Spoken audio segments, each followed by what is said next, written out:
Buenas noches. Voy a hablar sobre las lecturas, en este caso sobre la primera lectura que es el diseño instruccional. El concepto de diseño instruccional básicamente es la organización de los conocimientos.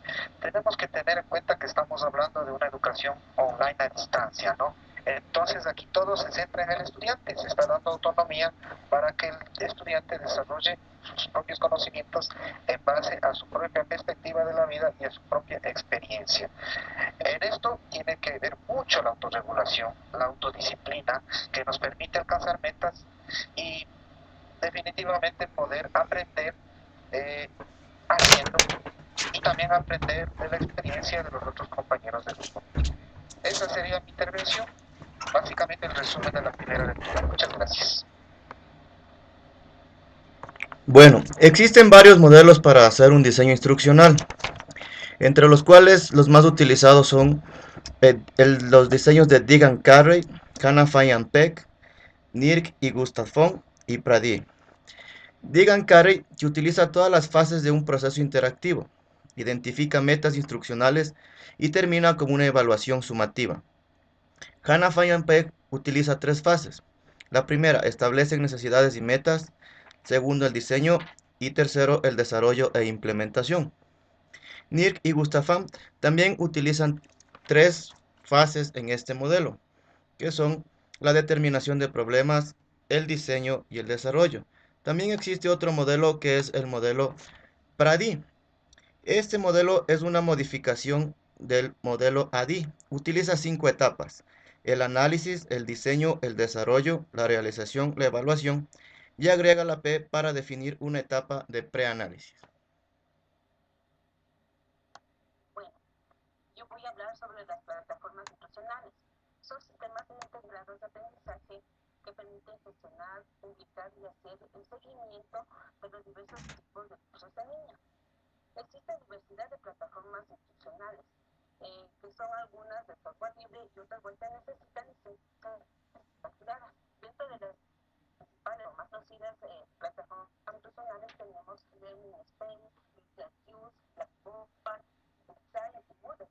Finalmente, como muchas de las características principales de las plataformas institucionales, tenemos la sencillez, el entorno individual y sobre todo el perfecto. Gracias. Las metodologías en la educación han cambiado o se han modificado y precisamente la forma de dictar clases es uno de los aspectos que más cambios ha sufrido en poco tiempo. En la actualidad podemos encontrar en las instituciones educativas dos formas de estudiar, que son la virtualidad a distancia y la presencial o tradicional, que ha existido en todos los tiempos.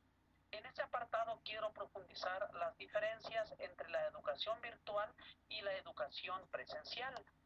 La educación virtual es una oportunidad de aprendizaje que se acomoda al tiempo y necesidad del estudiante. La educación virtual facilita el manejo de la información y de los contenidos de los temas que se quiere tratar y está mediada por las tecnologías de la información y comunicación, que proporcionan herramientas de aprendizaje más estimulantes y motivadoras que las tradicionales. A través de esta modalidad de estudio, la evaluación no solo se da de maestro a estudiante, sino que también de estudiante a estudiante, y lo mejor es que podemos evaluarnos conscientemente nuestros propios conocimientos. La educación virtual está más vigente que nunca porque permite accesar desde cualquier lugar y a cualquier hora y es de bajo costo.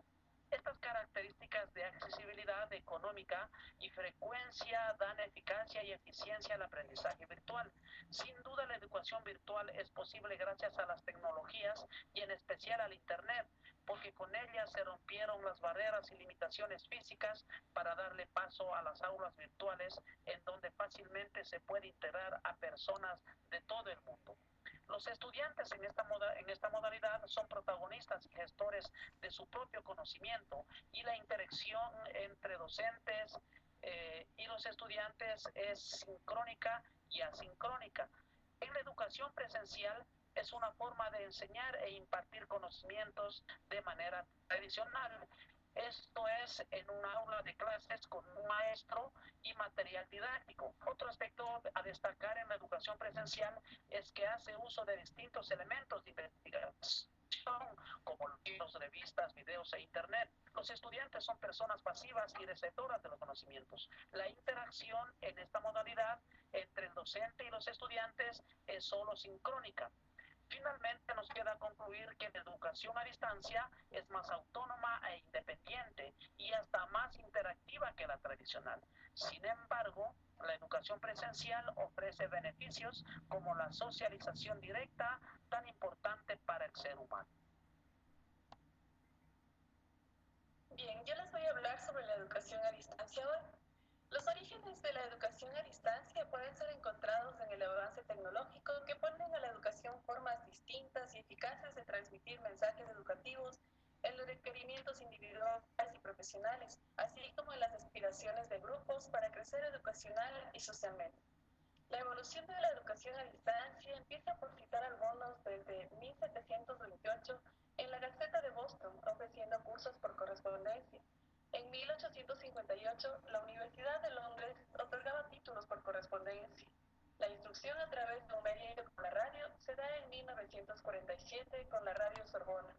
En 1960, China empieza cursos por televisión y en 1969 se crea la Open University Británica, pionera en la universidad a distancia.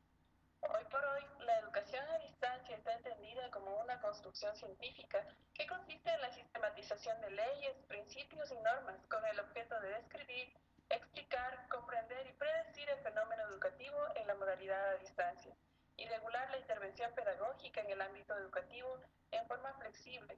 Puede ser masiva y propicia la autonomía y el autoaprendizaje. Es totalmente experiencial e inclusiva. Gracias. Bueno, yo voy a hablar acerca del enfoque teórico del diseño instruccional y su relación con las teorías del aprendizaje. La importancia de las teorías de la instrucción es la de constituir una alternativa y al mismo tiempo un modelo para el mejoramiento del proceso de enseñanza-aprendizaje. Con la aplicación de las teorías de la instrucción, el proceso de enseñanza-aprendizaje se perfilaría como una verdadera actividad con carácter científico, pues resultaría posible la predicción efectiva y la innovación reflexiva y fundamentada en la enseñanza. Una de las características básicas de una teoría de la instrucción es la de su capacidad para vincular los factores y elementos constitutivos de un proceso didáctico, tales como los objetivos, los contenidos, las actividades programadas, los recursos empleados, la evaluación, las relaciones existentes en un entorno virtual.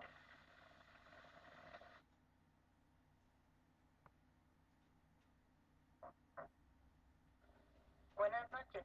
Yo voy a mencionar las teorías de aprendizaje. En primer lugar, el conductismo, que considera el aprendizaje como una asociación de estímulo-respuesta, donde el estudiante es un ser pasivo que reacciona a estímulos medioambientales. Los principales exponentes son Pavlov y los procesos inconscientes, Thorndike con su ensayo y error o selección y conexión, Kurstie y el aprendizaje significativo, Trondheim y Skinner con el refuerzo, finalmente Bandura y la observación. Otra teoría es el cognitivismo, donde el aprendizaje se alcanza mediante la construcción gradual de conocimientos, basándose en los conocimientos previos y relacionándolos con los nuevos. Estos conocimientos deben estar organizados. Además, el aprendizaje se realiza a partir de tareas globales. Se menciona a Piaget y la asimilación y acomodación, Brunner y el descubrimiento, Ausubel con el aprendizaje significativo, Gagné y el procesamiento de la información y Gardner con las inteligencias múltiples. El constructivismo, que equipara el aprendizaje con la creación de significados a partir de experiencias con el entorno. El aprendizaje es una representación de la realidad externa. Presenta 3 etapas de adquisición de conocimientos, 3 etapas en el desarrollo intelectual y 3 tipos de conocimiento. Luego tenemos la teoría ecléctica. Sostiene que el aprendizaje es una actividad mental individual, donde cada estudiante procesa la información externa. El proceso consiste en el cambio de una capacidad o disposición humana, persiste en el tiempo y no puede atribuirse al proceso de maduración. Para Gagné, esta teoría está racionalmente organizada y considerada verdaderamente sistemática. Su enfoque está organizado en 4 partes específicas. Finalmente, el cambio conceptual. Encuentra diferentes caminos de aprendizaje a partir de conceptos preinstruccionales. El alumno conoce las limitaciones de su concepción y las diferencias con el conocimiento científico. Las nuevas concepciones son innegables y creíbles. El aprendizaje sigue una secuencia basada en el campo conceptual. Estas teorías llevan al estudiante a adquirir competencias. Gracias. El enfoque por competencias. Analizaremos en primer lugar qué es una competencia. Las competencias son una combinación de conocimientos, actitudes o valores que capacitan al individuo para enfrentar la resolución de problemas en un contexto académico o profesional. ¿Y para ello qué debemos hacer? Primero debemos planificar desde el punto de vista del aprendizaje y preparar al estudiante para una perspectiva profesional. Es por ello que las competencias implican conocimientos, actitudes y habilidades, pero también incluyen la capacidad de movilizar estos elementos, así como de movilizar los recursos del entorno. Ello implica, por lo tanto, una adaptación en cada situación, que se podría decir que este enfoque se resume en la siguiente fórmula. Competencia es igual a ¿qué? A conocimiento, más habilidad, más actitud y más condiciones o contexto. Es por ello que se debe dar énfasis al propósito del aprendizaje, que se centra en buscar el desarrollo de capacidades y valores en los estudiantes, a través de metodologías participativas y constructivistas del conocimiento y el aprendizaje. Las características de las competencias. Parte del aprendizaje significativo se orienta a la formación humana integral e integra la teoría con la práctica. Además, promueve la continuidad entre todos los niveles educativos y los procesos laborales y de convivencia. Además, fomenta la construcción del aprendizaje autónomo, orientando a la formación y fortalecimiento del proyecto ético de vida. Permite la organización curricular en base a proyectos y problemas. Cuando se habla de competencias, tenemos que pensar en lo siguiente: entre diferentes maneras de enfocarlas. Entre ellas podemos mencionar las competencias generales, básicas, claves, cognitivas, emocionales, intelectuales, prácticas, transversales.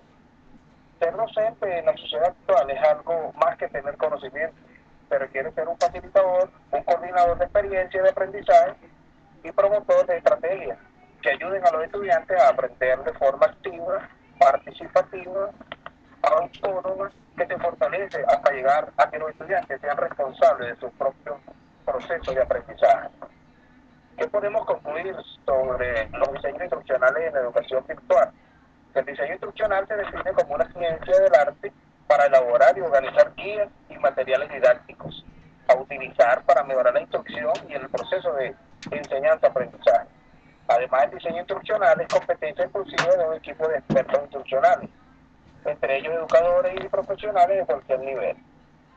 El diseño instruccional se fundamenta en identificar cuáles son los métodos que deben ser utilizados en el proceso de instrucción y determinar en qué situaciones deben ser usados.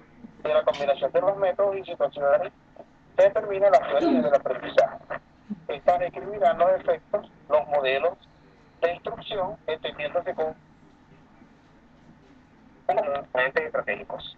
Por último, podemos decir que cuando se habla de diseño instruccional por competencias, es en la medida en que se busca identificar qué competencias orientarán a la labor educativa, cómo se organizará el currículo y qué estrategias de enseñanza se utilizarán, así como que qué metodologías o métodos de evaluación se aplicarán. Todo ello para lograr el objetivo del sistema instruccional.